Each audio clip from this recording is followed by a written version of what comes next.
beyond the traditional variables of coffee making. And that's how I come across humidity. This coffee is from Serra Azul, located in Colombia. It's a geisha varietal grown at 2,000 meters above sea level. Serra Azul enjoys high rainforest-like humidity. But what does this mean for the coffee cherries?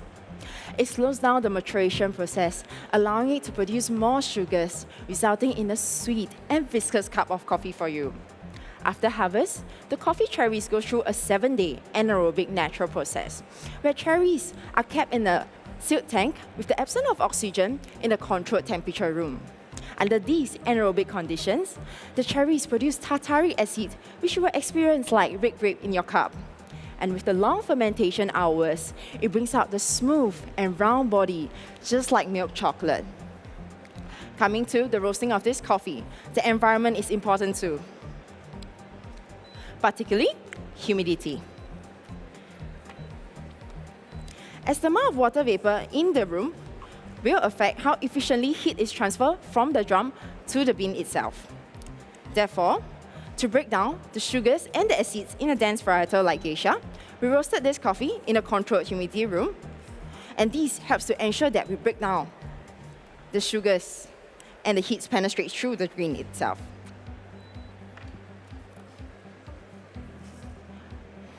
After roasting,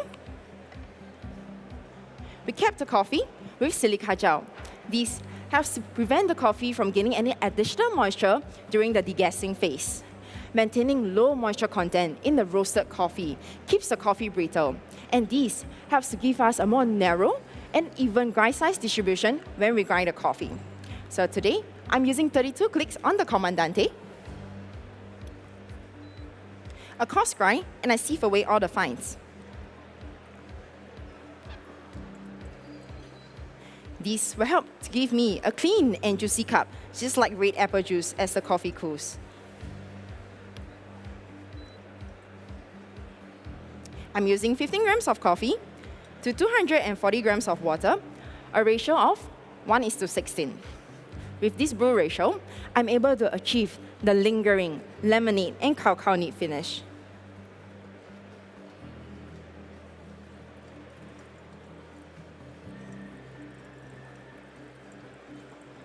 I'm using an origami air.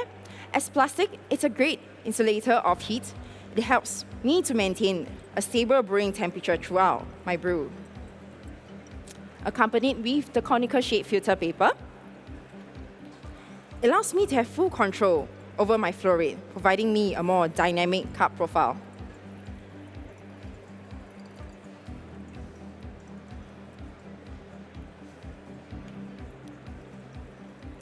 So coming to the key ingredient, which is water. I'm using a high mineral water content, 160 ppm, with a mixture of magnesium and calcium, as these best work with my coarse grind and coffee. It allows me to extract more coffee oil, resulting in a more round and smooth cup.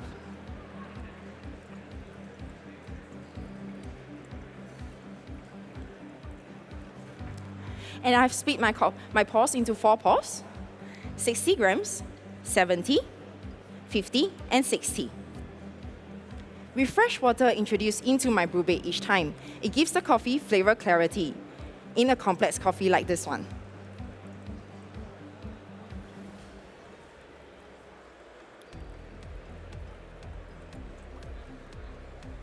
After months of experimenting, I realized at different temperature, the coffee gives me different cup profile.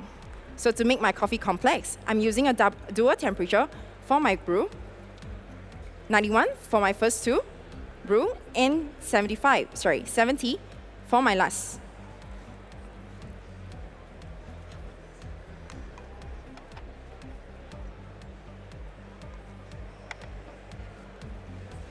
So this is what gives the coffee the red grape acidity.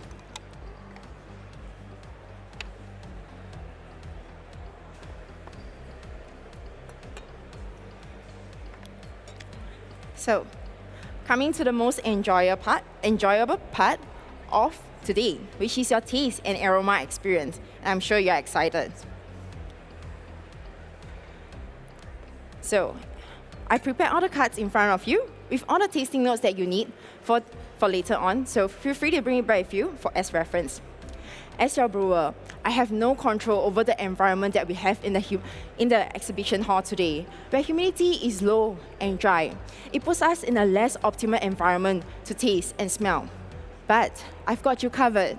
So instead of assessing the aroma right away, what I did was to place a bowl of hot water directly over the server after my brew.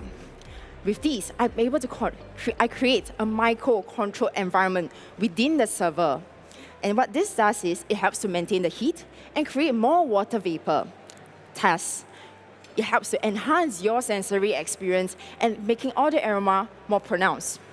So please help me write down in the aroma today. On your first assessment, you will get orange blossom.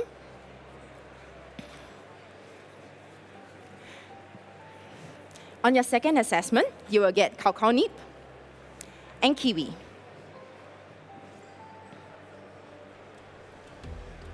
So for your best enjoyment, once I put the server right in front of you, I lift it up.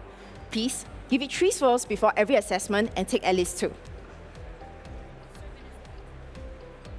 There you go. Enjoy.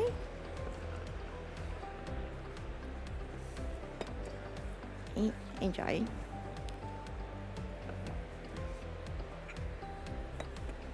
Enjoy.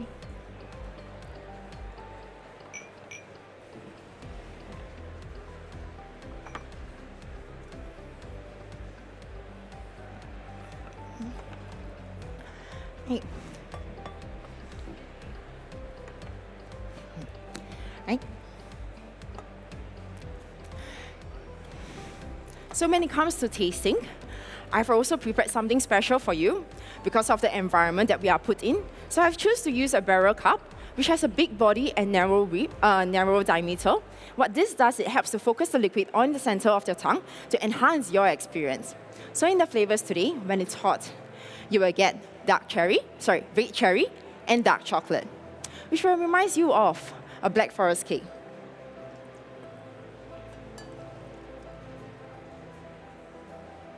And when it's warm, you will get orange blossom,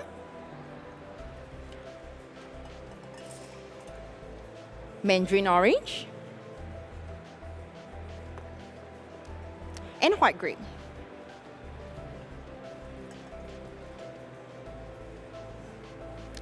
And the white grape will turn into red grape, and we get a new note of a sweet golden kiwi.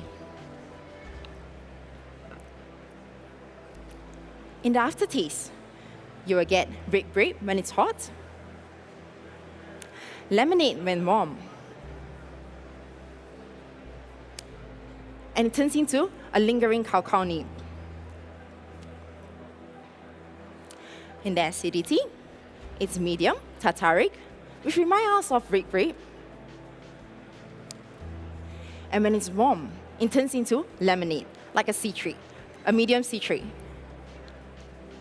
And as it cools, that's when you get both tartaric and citric, a combination of the fresh orange and red grape. The body is my favorite part.